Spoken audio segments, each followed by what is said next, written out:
啦。太爺雞做一個煮雞嘅時候，呢個煲仔飯。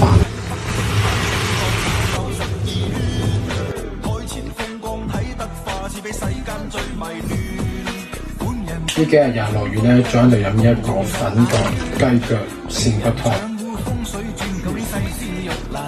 落雨濕濕嘅天氣，整翻個祛濕湯同煲仔飯。回家，先把啲肉麻嘅冷水下鍋。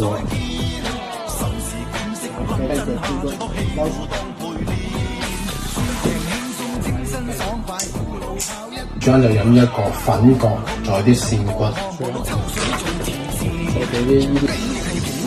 嚟再嚟整一個太爺雞，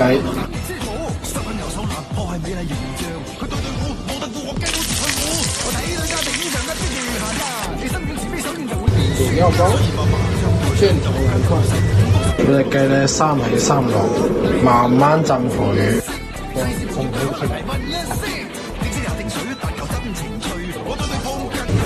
看一下雞，煙熏它一下可以了。呢隻雞咧就 OK 啦，再嚟加個煲仔飯，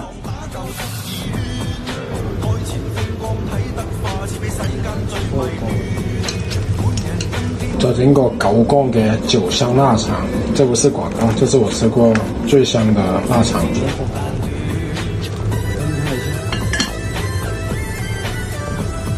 出鍋，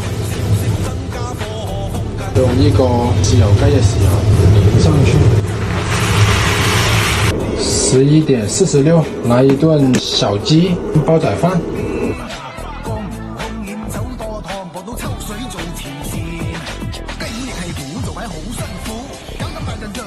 這臘腸也太好食。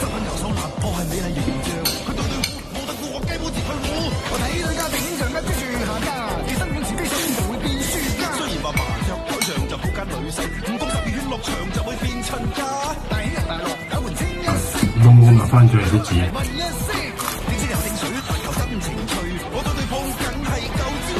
再來個小雞腿。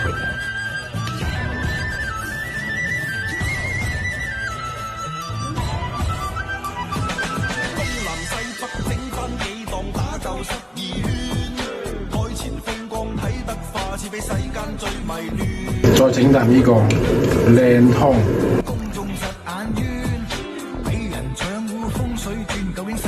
和天氣一樣爆炸好。